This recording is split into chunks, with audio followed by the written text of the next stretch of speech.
Dozens of pro-Hamas protesters arrested after storming University of Washington buildings, setting dumpsters on fire. Pulitzer Prizes are now a bad joke. Funding for gain-of-function research has been pulled. This is Dr. David D. Schein for Saving America with my own take on key stories from this past week focused on politics and business.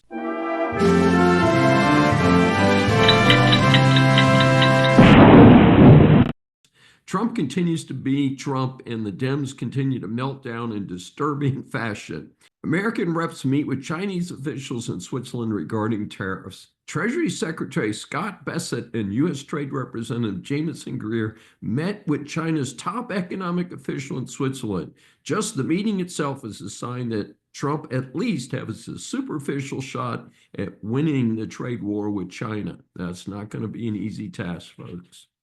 Recall that Trump, since taking office in January, has added new tariffs on Chinese imports totaling 145% to punish China over years and years of unfair trade practices and the U.S. fentanyl crisis. China has responded with 125% retaliatory tariffs. Treasury Secretary Scott Bessent has called these levels unsustainable. So these are so high that reports are that ships are empty over in the Pacific, and China has workers in revolt over not having any work. I do want to volunteer that I do not want a resolution. If a deal is made, China can lower prices for a while, keeping U.S. industry on its back and continue to endanger our safety and our national security. Much more needs to be done to be made in the USA and by our true allies. Further, China cannot be trusted to honor any agreement. Remember when they made a supposed deal with Demented Joe to cut back fentanyl going to the U.S.? Funding for gain-of-function research has been pulled. As usual, the general idea of not allowing gain-of-function research to roll along and certainly not to send money to Wuhan labs to poison the world, hey, all of that's solid. However, Trump has messed up the execution. Big surprise there. You see, Trump signed an executive order to limit funding for gain-of-function research. This type of research led to the COVID pandemic. The point of the executive order is to work with federal agencies to issue guidance that will end federal funding of all gain-of-function research in the U.S. and abroad. The order also directs agencies to track gain-of-function research in the U.S. that is not federally funded and figure out how to stop it. What's really important to understand is that we cannot stop doing this research. America must be ready with production of contra vaccines to deal with a biological weapon from China, Iran, or some terrorist group. I doubt Wuhan has shut down since COVID, so I express my concern that this is the wrong approach. I hope folks in the CIA are doing their own part to research this leading-edge weapon in a future war. I am sure it comes as no surprise that the Trump administration has announced that Harvard will receive no new federal grants until it meets a series of demands recently announced by the Education Department. This action/threat was in a letter to Harvard's president. This is on the heels of a freeze of $2.2 billion in federal grants, while Trump is also pushing to strip the school of its tax-exempt status. The feds accuse Harvard of serious failures in 4 areas: anti-Semitism, racial discrimination, abandonment of rigor, and viewpoint diversity. I want to quickly note that I do not think the second 2 have any relevance to the federal government's enforcement. The first 2, yes. The second 2, I think they're on the wrong track. However, in return, Harvard's president has previously said he will not bend to the government's demands. In fact, the university is sued to halt its funding freeze. My advice would be for Harvard to follow the example of some of the Christian colleges and refuse all federal grants and funds. They certainly have the money to do it. Russia and Ukraine are still at it. Sadly, and despite promises from Trump going back to the presidential campaign last year, the loss of life and the horrible destruction continues. Russia has imposed significant further losses on Ukraine while it continues its war crimes campaign against civilian targets. I do salute Trump for getting the rare earth minerals deal done. That is a start. Next, give Ukraine enough weapons to cause such super heavy losses on Russia that the people finally rise up like they did here during the Vietnam War. Reports are that the Russian people still support this war criminal who has set out to slaughter civilians in Ukraine. Time to end that. I do support increased financial penalties on Russia, but much more needs to be done. Speaking of slow learners, Hamas has still not made a deal to release the rest of the hostages. It is estimated that only 24 of the 59 are still alive. So Netanyahu has announced that Israel has no choice but to relocate Gazans and take over this sad patch of land. This time, Israel says it will not turn it back over to Hamas or the PLO or similar terrorist outfit. Past efforts to allow self-governance have failed in dramatic fashion, culminating in October 7th, the incredible rapes and murders that day, and the many hostages seized by Hamas and the Gazans. Parallel to this announcement by Israel, Secretary of State Marco Rubio announced that the State Department's Office of Palestinian Affairs, a Joe Biden creation, will be closed.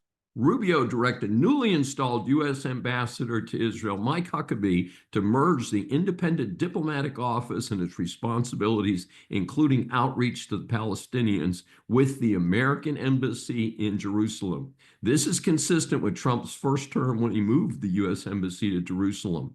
I still do not understand the thinking of Demented Joe's handlers that they would show such favoritism to the terrorists instead of to a strong U.S. ally that has run such a solid country, despite the many challenges it has faced. The latest strategy, self-deportation. And what I believe is a reaction to the Dems' lawfare being practiced to protect the criminal illegals in this country, a bribe is now being offered for self-deportation. The idea being pitched in TV commercials by Secretary of Homeland Security Kristi Noem is to leave now and you might be able to return legally later. That began right after Trump took office. Now the new deal is a free plane ticket, and after you go home, the illegal can get $1,000 and still be eligible to apply to emigrate here legally in the future. The funny twist is that the illegals here can use the app developed by the Biden-Harris administration to sneak them into the country is now being used for self-deportation. Pulitzer Prizes are now a bad joke. The origin of the Pulitzer Prizes was the embodiment of the American story. In the 19th century, journalist Joseph Pulitzer was the most skillful in newspaper publishers, a passionate crusader against dishonest government, a fierce, hawk-like competitor who did not shrink from sensationalism and circulation struggles, and a visionary who richly endowed his profession. That is from the Pulitzer Prize website. In his 1904 will, Pulitzer established prizes for journalism in 4 categories: 4 in books and drama, 1 for education, and 5 traveling scholarships.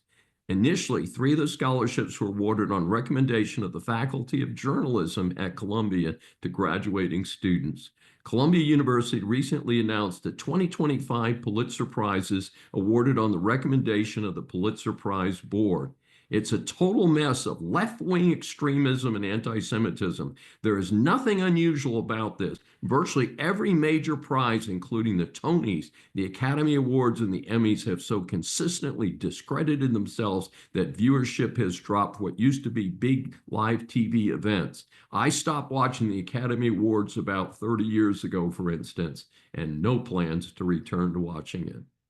Many of my audience know that my day job is as a full-time professor. My school struggles to build even a simple building. So this following story is upsetting to me in a real way. Dozens of pro-Hamas protesters arrested after storming University of Washington buildings, setting dumpsters on fire.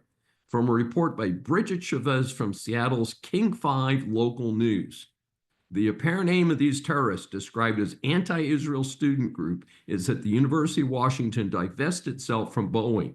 The supposed reason is that Boeing has defense contracts with Israel. The irony is that this beautiful new $150 million engineering building included $10 million in funds from Boeing.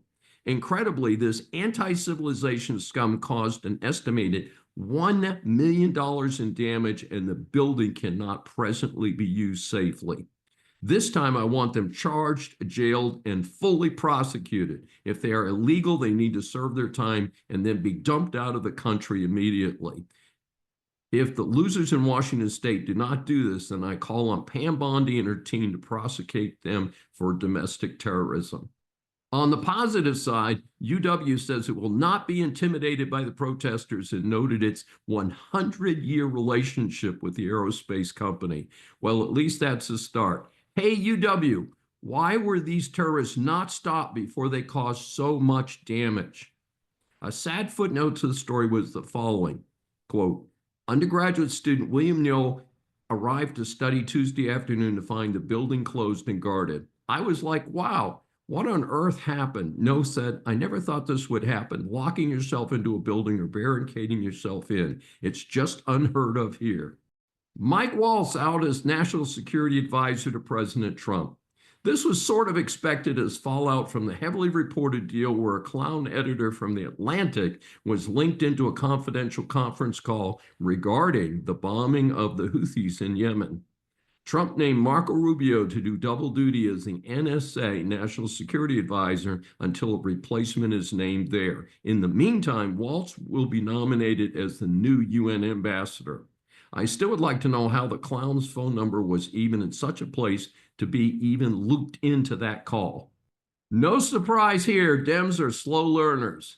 Back-to-back pathetic performances by Kamala Harris and Joe Biden prove that there is no learning curve for the Dems. Harris' presentation was a mess. If she wanted to show herself as a potential governor for California and or a future presidential candidate, she blew it in her typical fashion. If anything, she has declined since her horrible run for president. Then somebody let Demented Joe have a press conference after his ridiculous performance at an event a couple weeks ago. Hiding these two is the only strategy that would work for the Dems right now. Unfortunately, I have extended family in New York City and have to travel there from time to time for family events. My standard comment when I escape from there is that any trip without bullet holes in me is a good one. A recent attack on police officers in Times Square is an excellent example. 11 teens, supposedly part of a gang associated with the infamous TDA, attacked police officers on Friday, May 2nd. Reportedly, these teen illegals were living in some type of a shelter. They started attacking the officers who were trying to stop an assault. Now, the weird thing is that in the 2 days after the assault, only 5 of the 11 were in custody. The ages range from 12 to 19. All had prior criminal records. So why on earth were they not in jail rather than in a shelter? What kind of a city allows them near one of the most popular tourist spots in the world? This scum will get away with whatever the city and the police will let them do. Get ICE in there to clean this up, and now. This is Dr. David D. Schein. Thanks for joining me for this special edition of Saving America. Remember, a new Saving America show is aired on the Brushwood Media Network every Saturday at 11 a.m. Eastern Time. Listen on any of the 16 network stations, Apple or Google mobile app, Apple CarPlay, TuneIn, Smart Speaker, and all smart TVs. Find more information at the brushwoodmedianetwork.com. Please be sure to join us each week. We welcome and love your feedback from our growing audience.